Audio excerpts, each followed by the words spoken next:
ચાલો બાળકો, છેલ્લે આપણે લેન્સના 4 સૂત્ર લખાવેલા હતા જુદા જુદા.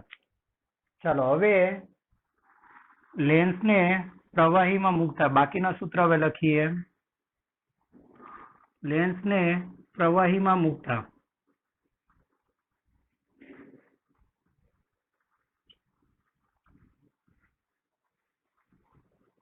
ચાલો લેન્સને પ્રવાહીમાં મૂકતા તો પેલા લેન્સ હવામાં હોય ત્યારે લેન્સ હવામાં ચાલો લેન્સ હવામાં હોય ત્યારે આપણને ખબર છે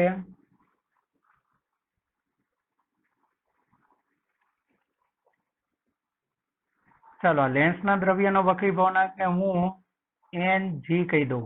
G એટલે ગ્લાસ અને હવાનો વક્રીભવનાંક Na 1 લેવાશે.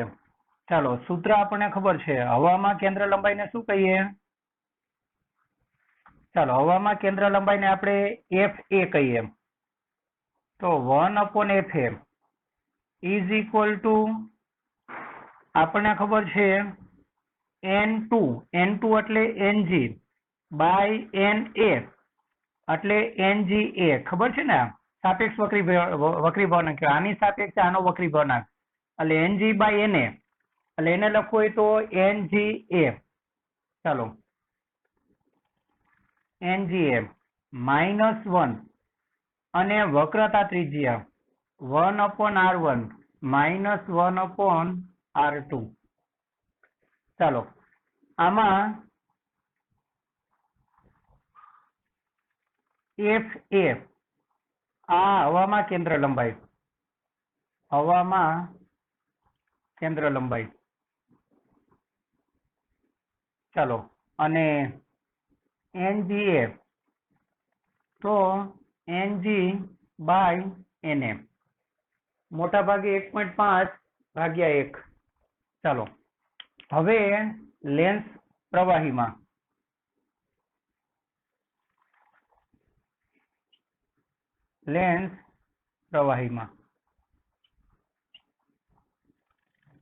ચાલો MCQ માટે અગત્યનું એક MCQ લેન્સ પ્રવાહીમાં. હવે લેન્સ એનો એ જ છે એટલે એનો વક્રીભવનાંક તો એ જ રહેવાનો. કયો? NG. હવે પ્રવાહીના વક્રીભવનાંકને આપણે શું કહી દઈએ? NL. L for liquid. ચાલો તો હવે તમારું આ સૂત્ર શું આવે? 1/F પ્રવાહીમાં કેન્દ્ર લંબાઈ શોધવાની. બરાબર. પ્રવાહીમાં કેન્દ્ર લંબાઈને શું કહી દઈએ? FL. બરાબર. ચાલો આ તમારું પદ આવશે NG બાય NL એટલે NGL -1. ચાલો R1 R2 આ લેન્સને તમે ગમે ત્યાં મૂકો. અત્યારે આ લેન્સને આપણે પ્રવાહીમાં મૂકેલો છે.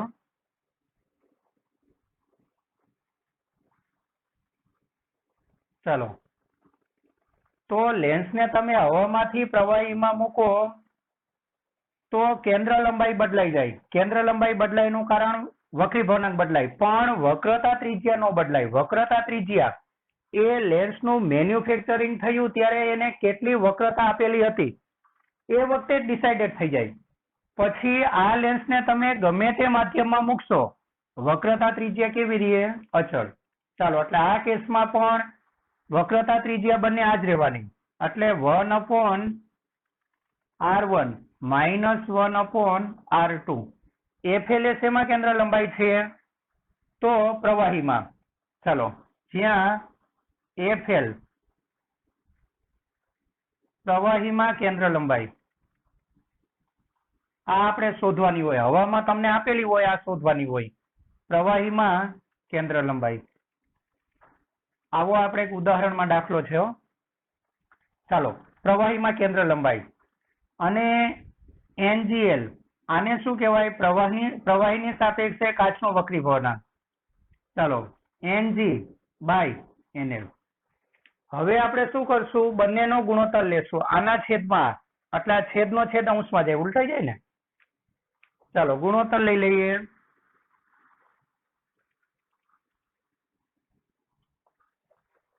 ચાલો ગુણોત્તર લેશું તો ગુણોત્તર માંથી આ કેન્સલ થઈ જાય. ચાલો આપણે અંશમાં આને રાખશું અથવા અંશમાં આને રાખો ને. ચાલો અંશમાં આને રાખવા છેદમાં. તો છેદનો છેદ અંશમાં છે એટલે અંશમાં શું આવશે? 1/FL. ગુણોત્તર લીધેલો છે 1/FL. અને આમાંય ખબર પડે કે આ તો કેન્સલ થાય. હવે વક્રી ભવનાંક અને કેન્દ્ર લંબાઈ ને વ્યસ્ત ચલનનો સંબંધ એટલે FL ઉપર આવે તો એને અનુરૂપ કેન્દ્ર લંબાઈ ક્યાં આવે? નીચે. આ કેન્સલ થઈ જાય. ગુણોત્તર માંથી કઈ વસ્તુ કેન્સલ થઈ જવાની? 1/R1 - 1/R2. કેન્દ્ર લંબાઈ ને વક્રી ભવનાંકના સંબંધને વ્યસ્ત ચલનનો સંબંધ છે એટલે FL ઉપર હોય તો આ નીચે હોય. ચાલો FL તો એને અનુરૂપ જે વક્રી ભવનાંક વાળું પદ છે તે નીચે આવશે. કયું પદ નીચે આવશે? NGL -1. ચાલો F એ નીચે તો એને અનુરૂપ પદ NG. ચાલો આને અનુરૂપ પદ કયું તમારું? NG એ -1 એ ઉપર આવે. ચાલો આ સૂત્ર આટલું યાદ રાખવાનું બરાબર. એમાં તમને આ આપેલું હશે, બધા વક્રી ભવનાંક આપેલા હશે, NG NA NL આપેલું હશે તો શું શોધવાનું હશે? FL. ચાલો આ સૂત્ર આપણે યાદ રાખવાનું. આગળ આ વધારાનું છે એટલે યાદ રાખજો. આ એક અગત્યનું MCQ માટે અગત્યનું. ચાલો લેન્સના ટુકડા કરતા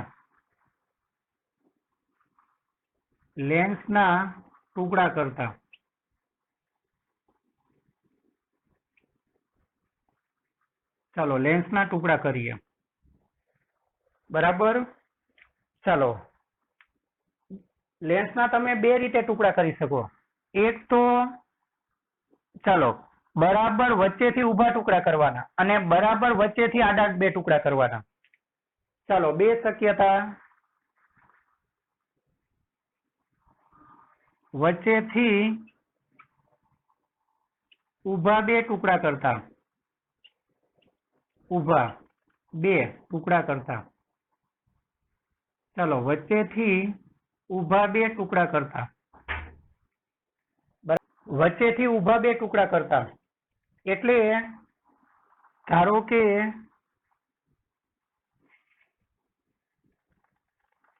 આ લેન્સ અને સેમ પરિણામ પાછું અંતર્ગોળમાં આવ્યો. આપણે ખાલી બહિર્ગોળ લઈને સમજી લઈએ. ચાલો આપણે ટુકડા ક્યાં કરવાના છે? વચ્ચેથી.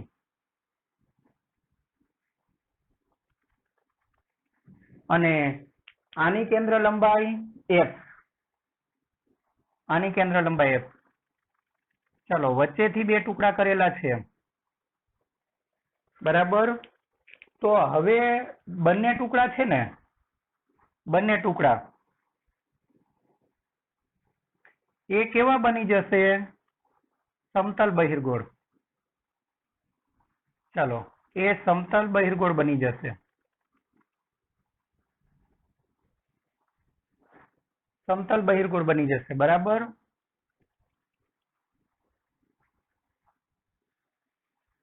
ચાલો આની વ્યક્તિગત કેન્દ્ર લંબાઈને હું F' કહી દઉં. ચાલો વ્યક્તિગત કેન્દ્ર લંબાઈને હું શું કહી દઉં? F'. તો આપણને ખબર છે F' બરાબર કેટલા થવાના? 2F. F' બરાબર કેટલા થાય? 2F. ચાલો આની કેન્દ્ર લંબાઈ પણ 2F અને આની પણ F' બરાબર કેટલા થવાના? 2F.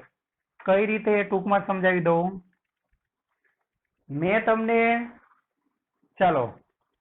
મેં તમને આખા પેલા સૂત્ર લખાવેલા છે. દ્વિબહિર્ગોળ, સમતલ બહિર્ગોળ બરાબર મૂળ લેન્સ માટે. ચાલો મૂળ લેન્સ માટે દ્વિબહિર્ગોળ તો એની કેન્દ્ર લંબાઈનું સૂત્ર તમને ખબર છે, આપણે લખાયું છે. F બરાબર R અપોન બે વક્રતા ત્રિજ્યા છે એટલે 2 n-1. ચાલો હવે દરેક ટુકડા માટે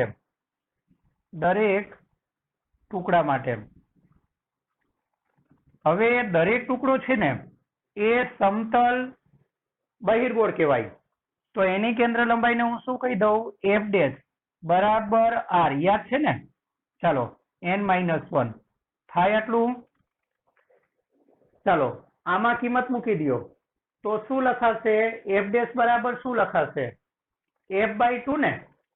ચાલો એફ ડેશ બરાબર શું લખાય? અહીંયા આપણે કિંમત મૂકવાની છે. અહીંયા એફ ડેશ બરાબર r n-2. ચાલો અહીંયા કિંમત મૂકી દેશું. તો આની જગ્યાએ તમે કિંમત મૂકો તો શું લખાય? ચાલો આ 2 ગુણાકારમાં જાય એટલે 2f. આની જગ્યાએ તમે આ જે તમારું પદ છે એફ ડેશ બરાબર r n-1. ચાલો એની જગ્યાએ તમારે આમાંથી કિંમત મૂકવાની છે. કોને સૂત્રનો કરતા બનાવો? r/n1. તો આ ગુણાકારમાં જાય એટલે 2f. તો 2f. તો દરેક વ્યક્તિગત ટુકડાની કેન્દ્ર લંબાઈ કેટલી આવે? 2f. બરાબર. ચાલો આટલું ધ્યાન રાખવાનું છે. અને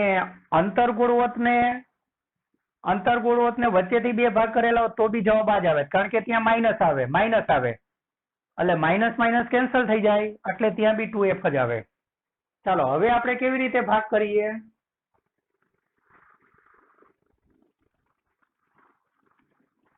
ચાલો બરાબર. આડા 2 સરખા ભાગ કરતા આપણે ઊભા 2 ભાગ કર્યા. આડા 2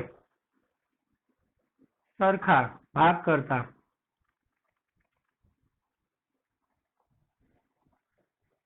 ચાલો આડા 2 સરખા ભાગ કરતા. અને કેવી રીતે આવે તો ખ્યાલ આવી ગયો ને? કેવી રીતે આવે ત્યાંના પરથી આપણે ખબર પડી ગઈ. માટે એફ ડેશ બરાબર શું? ત્યાંથી કિંમત મૂકી તો 2 આ બાજુ જાય ને 2f. ચાલો આ રીતે આવે. તમારે આ ખાલી સમજવા માટે બરાબર. આપણે તો આટલું યાદ રાખવાનું કે લેન્સના વચ્ચેથી ઊભા 2 ભાગ કરો તો દરેક ભાગની કેન્દ્ર લંબાઈ કેટલી થાય? 2f. ચાલો આડા 2 ભાગ કરીએ. ધારો કે તમારો આ મૂળ લેન્સ,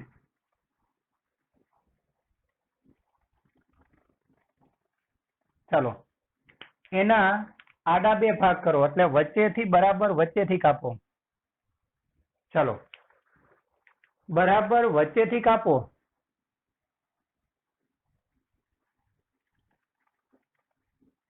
બરાબર.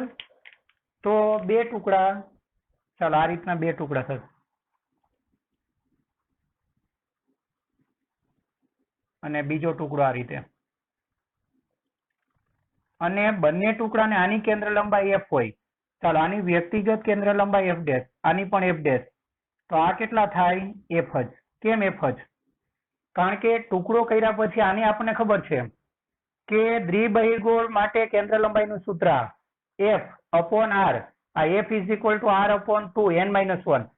હવે ટુકડો થયેલો છે, ટુકડો બી દ્વિબહિર્ગોળ જ છે એટલે f ડેશ નું સૂત્ર બી આ જ આવે. f ડેશ બરાબર r 2 n-1. ગુણોત્તર લેશો તો 1. બરાબર. એટલે આમાં શું થયું? આની કેન્દ્ર લંબાઈનું સૂત્ર આ જ. હવે આમાં બંને વ્યક્તિગત ટુકડામાં પણ દ્વિબહિર્ગોળ સપાટી જ છે તો એની કેન્દ્ર લંબાઈનું સૂત્ર બી આ જ આવવાનું. બરાબર. આ જ આપશે તો ગુણોત્તર 1. એટલે કે f ડેશ બરાબર શું? f. તો વચ્ચેથી 2 ભાગ કરો તો દરેક ટુકડાની કેન્દ્ર લંબાઈ f જ આવે. ચાલો આપણે લેન્સના ટુકડા કરેલા હતા એ ટુકડાનું હવે પાછું સંયોજન કરવાનું. ચાલો લેન્સના ટુકડાઓનું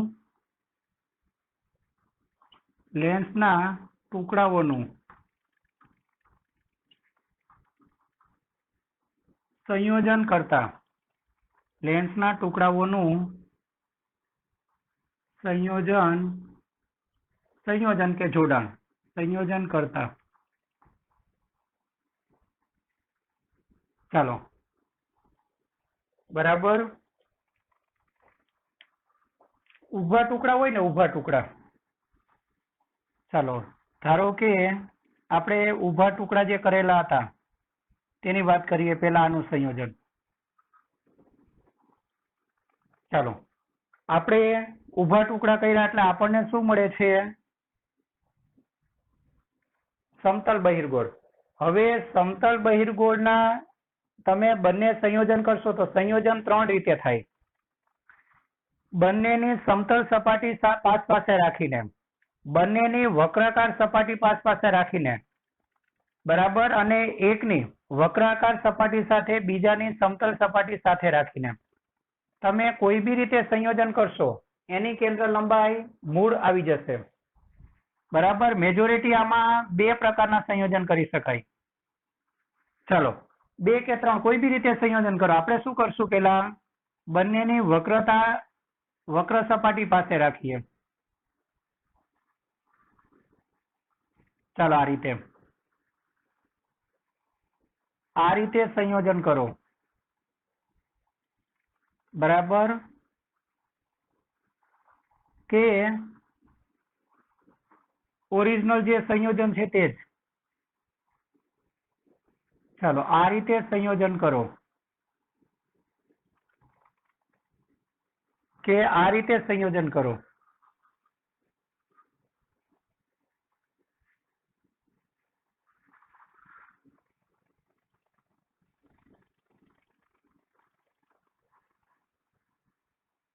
ચાલો, ત્રણે ત્રણ સંયોજનમાં સમતુલ્ય કેન્દ્ર લંબાઈ. ચાલો, દરેક સંયોજનમાં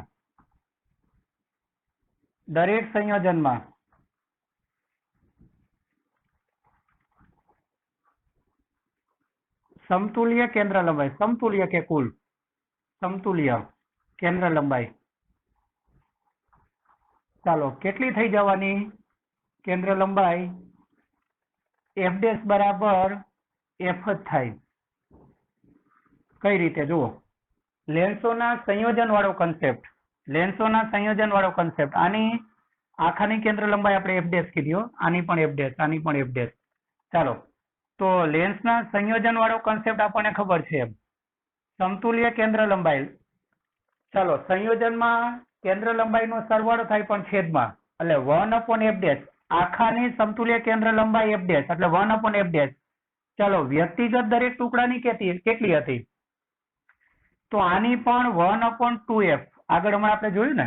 ચાલો, 1/2f. f આપણે આના જેવો કાઢીએ, પ્લસ આની બી 1/2f. ચાલો, લસા કેટલો આવે? 2f. અને ઉપર 1 ને 1 2 કેન્સલ થઈ જાય. ચાલો, તો ઉલટાવી નાખો. માટે f ડેશ બરાબર શું? f. તો આ સમતુલ્ય કેન્દ્ર લંબાઈ f જ થાય. ત્રણમાંથી કોઈ બી રીતે સંયોજન કરો. ચાલો, હવે આડા ટુકડાનું સંયોજન કરીએ. બરાબર. ચાલો, આડા ટુકડાનું સંયોજન તમે એક તો કઈ રીતે કરી શકો? આડા ટુકડાનું સંયોજન તમે જો આ રીતે કરશો, આ રીતે, તો એ મૂળ લેન્સ જ થઈ જવાનો. બરાબર. ચાલો, આપણે એક સંયોજન આ રીતે કરીએ. ચાલો, એક સંયોજન આપણે આ રીતે કરીએ.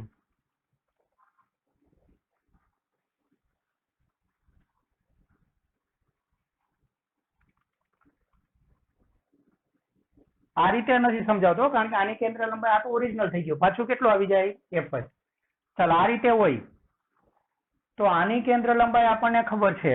ચાલો, આની કેન્દ્ર લંબાઈ f ડેશ બરાબર કેટલી આવી જવાની? 2f. કઈ રીતે જુઓ. ચાલો, 1/f ડેશ બરાબર વ્યક્તિગત એક ટુકડાની કેટલી હતી? ff. તો 1/f પ્લસ 1/f એટલે f અને 2. ચાલો, તો 1/f ડેશ ઉલટાવી નાખો તો f ડેશ. તો f ડેશ બરાબર શું? ચાલો, આખા સંયોજનની કેન્દ્ર લંબાઈ કેટલી? f ડેશ બરાબર f/2 થશે. આટલું f/2. આના માટે આ રીતે સંયોજન કર્યું હોય બંને ટુકડાનું, તો આની કેન્દ્ર લંબાઈ f ડેશ બરાબર ઓરિજિનલ જેટલી f. ચાલો, હવે આપણે બીજી રીતે સંયોજન કરીએ. બરાબર. ચાલો, એકના સમતલ ભાગ સાથે બીજાનો ટોચવાળો ભાગ રાખીએ આ રીતે.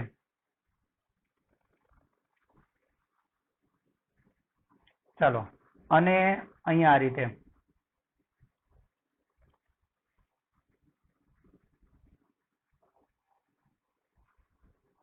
તો આની કેન્દ્ર લંબાઈ છે ને ઇન્ફિનિટિવ થાય. કેટલી થાય? ઇન્ફિનિટિવ. કારણ કે આ પ્લસ લેશો તો આ માઇનસ એટલે 0. ચાલો, આની કેન્દ્ર લંબાઈ કેટલી? ઇન્ફિનિટિવ.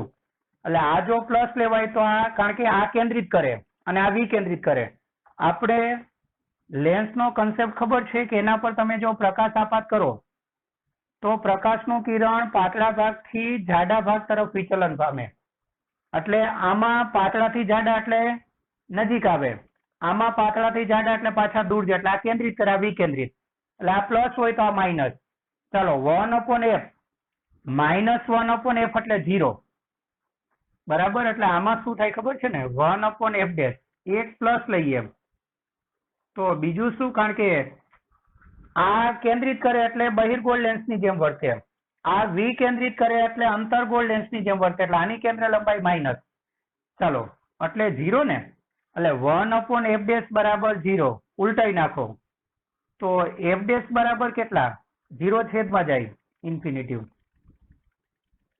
બરાબર. ચાલો તો ટુકડાઓનું સંયોજન કરીએ અને પાછું મૂળ કરી નાખો તો f જ થઈ જાય. મૂળ આવે. આમાં પણ તમે આ કર્યું હોત, આડા બે ટુકડાને પાછા મૂળ સ્થિતિમાં ગોઠવી દીધા હોત, તેની કેન્દ્ર લંબાઈ પાછી કેટલી આવી જાત, f જ.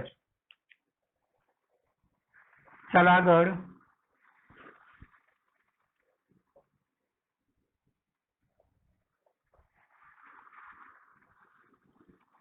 ચલો જુદા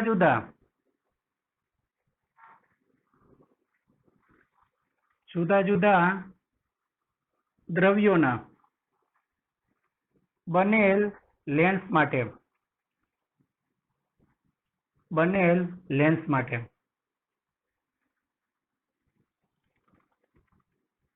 ચાલો બરાબર. જુદા જુદા દ્રવ્યોના બનેલા લેન્સ માટે, દાખલા તરીકે ધારો કે આ લેન્સ, અને આ લેન્સ આખે આખો 1.5 વક્રી ભવનાંક વાળા દ્રવ્યનો બનેલો નથી. બરાબર. પણ એમાં અલગ અલગ છે. ધારો કે આનો વક્રી ભવનાંક આ કંઈક અલગ દ્રવ્ય છે, ચાલો એનો વક્રી ભવનાંક n1 છે, વળી આ બીજું છે આ, ચાલો આનો વક્રી ભવનાંક વળી કંઈક જુદો છે. એટલે આપણે શું કર્યું, સમગ્ર લેન્સ એક જ કાચમાંથી નહીં પણ અલગ અલગ, આ ભાગ છે એ અલગ વક્રી ભવનાંક વાળા કાચમાંથી, આ ભાગ અલગ વક્રી ભવનાંક વાળા કાચમાંથી, ચાલો આ ભાગ વળી અલગ વક્રી ભવનાંક વાળા કાચમાંથી બનાવેલો છે.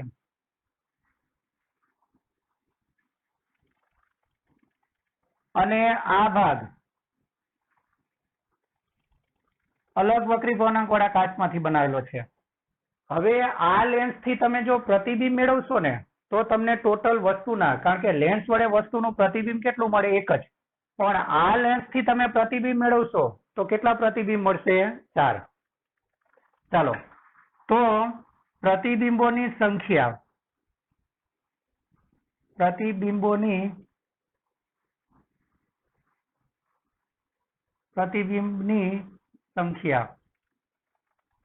બરાબર, ચાલો પ્રતિબિંબની સંખ્યા n બરાબર દ્રવ્યના વક્રી ભવનાંકોની સંખ્યા.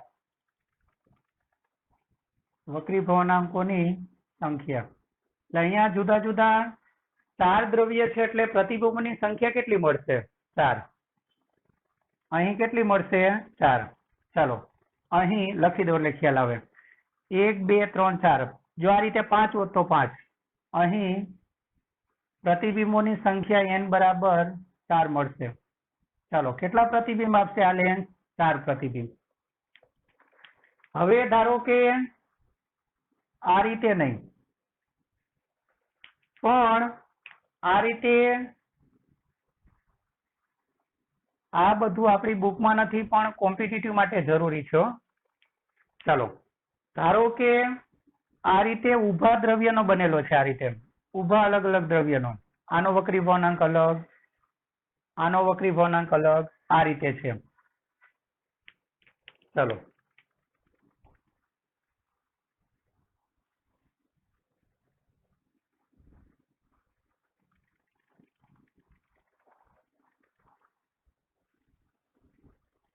આ રીતે.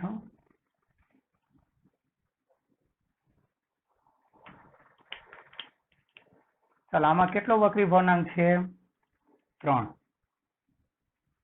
આ n1 આ n2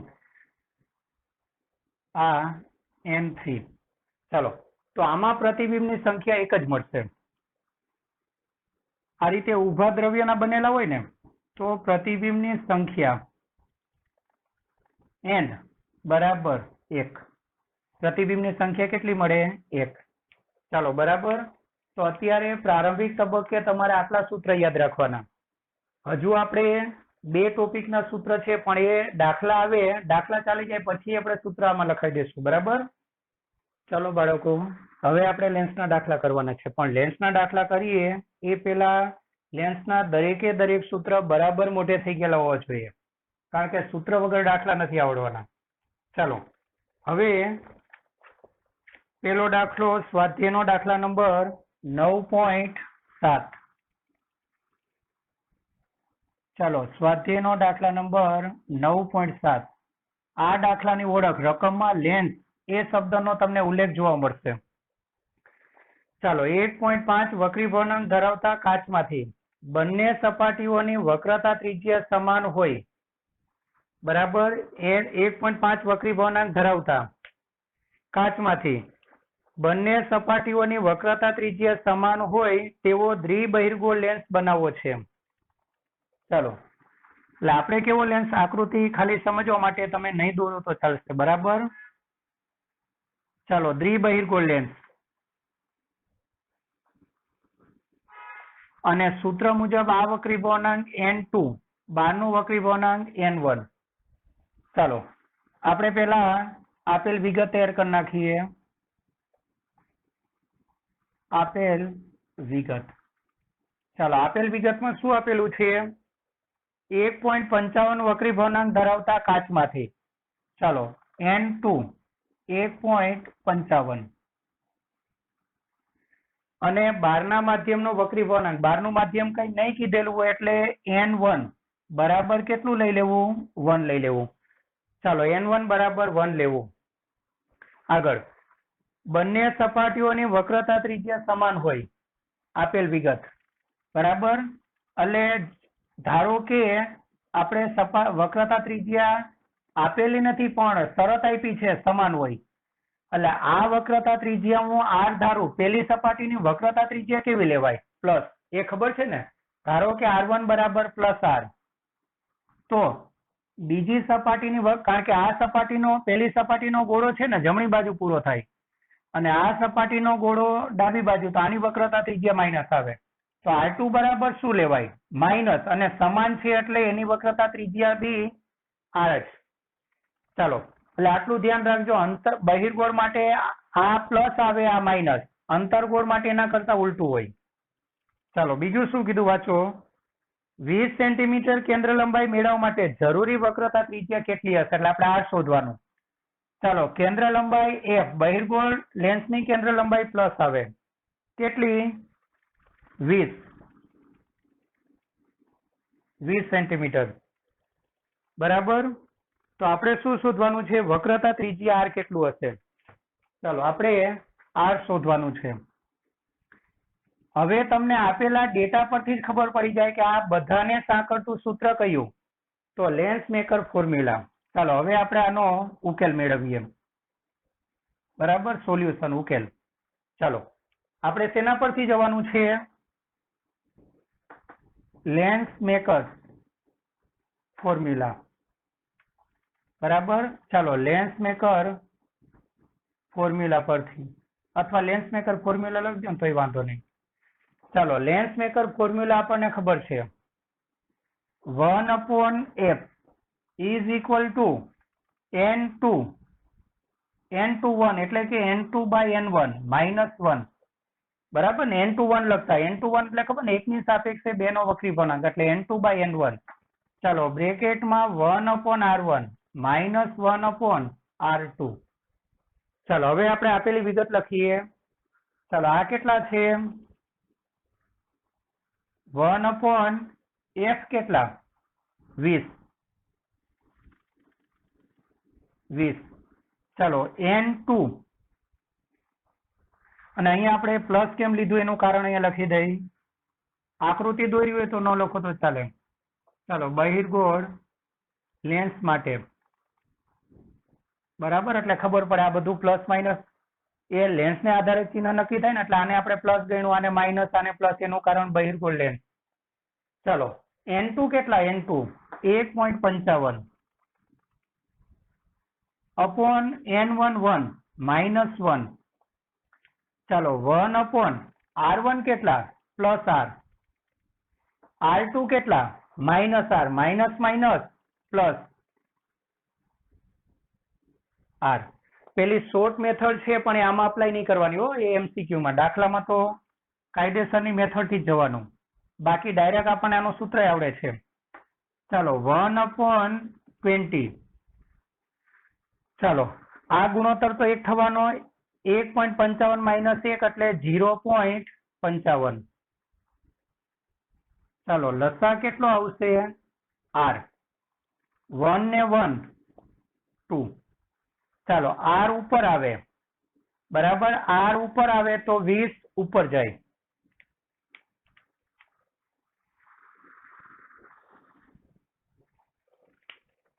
ચાલો, R ઉપર આવે માટે વક્રતા ત્રિજ્યા, અને એને સૂત્રનો કરતા બનાવીને લખી દો.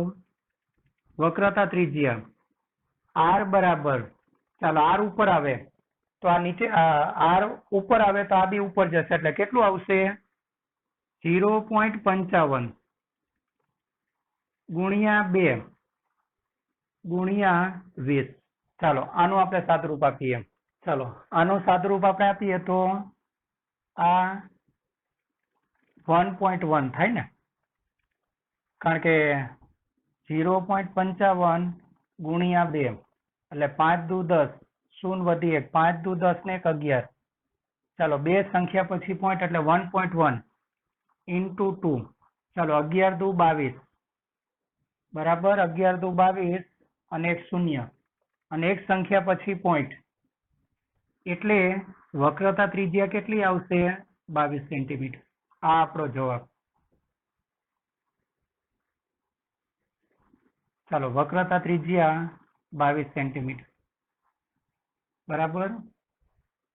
આ એક કન્સેપ્ટ વાઇઝ દાખલો. શું કીધું છે રકમમાં વાંચો.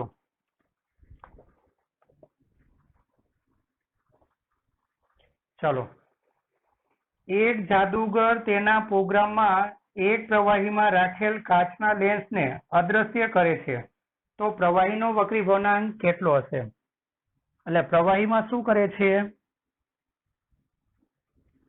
એક લેન્સ રાખે છે અને લેન્સ કેવો થઈ જાય છે? અદ્રશ્ય. ચાલો, અને આનો વક્રી ભવનાંક છે 1.47.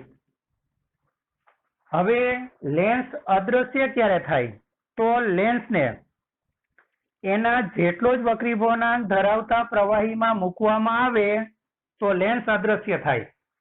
એટલે લેન્સના આજુબાજુના માધ્યમનો વક્રી ભવનાંક પણ કેટલો હશે? 1.47 બરાબર. ચાલો, હવે આપણે આ વાત કરશું. તો પ્રવાહીનો વક્રી ભવનાંક કેટલો હશે? ચાલો, એટલે આનો વક્રી ભવનાંક 1.47, તો આનો બી 1.47. આનું કારણ શું? તો લેન્સ માટે એક હકીકત શું છે? લેન્સને તેના દ્રવ્યના કારણ કે લેન્સનું જે દ્રવ્ય હોય કાચ, એનો જે વક્રી ભવનાંક હોય એટલા જ વક્રી ભવનાંક ધરાવતા પ્રવાહીમાં મૂકો ને તો અદ્રશ્ય થાય. લેન્સને તેના દ્રવ્યના વક્રી ભવનાંક જેટલા જ શરત લખી દો, જેટલા જ વક્રી ભવનાંક ધરાવતા પ્રવાહીમાં મૂકતા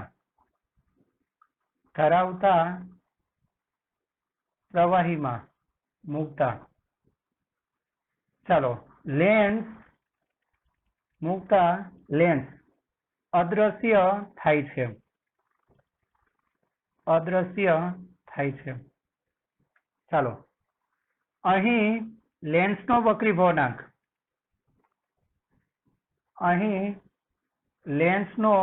વક્રી ભવનાંક, ચાલો સંકેત લેન્સના વક્રી વળાંક માટે આપણે કયો આપીએ છીએ? વક્રી વળાંક N2 બરાબર 1.47 હોવાથી ચાલો પેલું જ આપણે શું શોધવાનું હતું વાંચો. પ્રવાહીનો વક્રી વળાંક કેટલો હશે? 1.47 હોવાથી પ્રવાહીનો વક્રી વળાંક એટલે આજુબાજુનું માધ્યમ N1 હો. પ્રવાહીનો વક્રી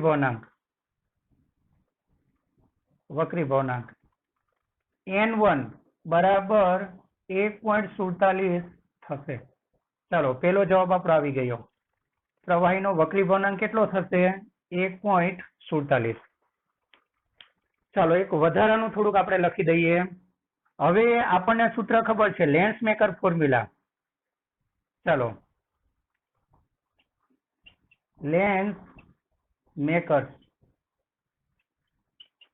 ફોર્મ્યુલા પરથી ચાલો સૂત્ર આપણને ખબર છે 1/f is equal to N2 by N1 minus 1/R1 minus 1/R2.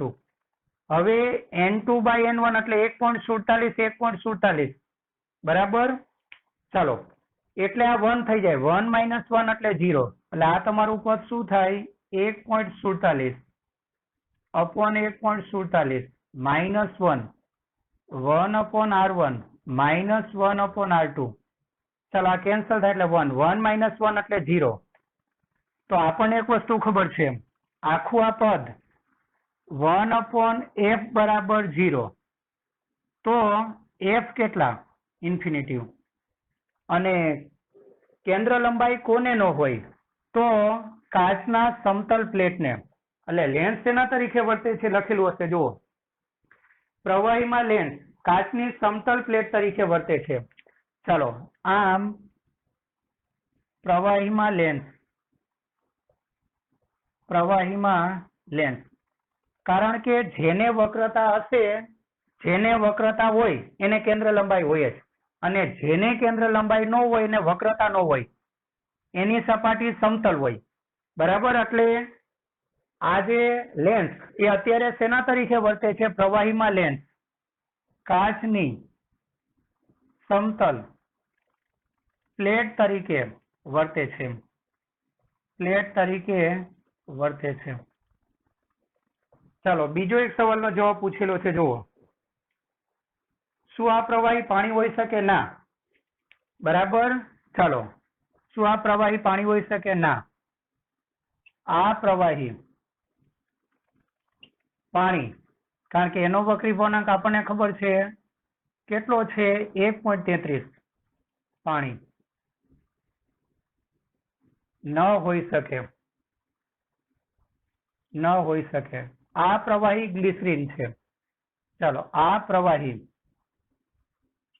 Glycerine હશે, કારણ કે ગ્લિસરીનનો વક્રી વળાંક 1.47 ની નજીક છે. બરાબર. આપણી બુકમાં લખેલું છે આ પ્રવાહી પાણી ન હોઈ શકે, તે ગ્લિસરીન હોઈ શકે. ચાલો તો લેન્સના આ બે દાખલા ધ્યાનમાં રાખવાના.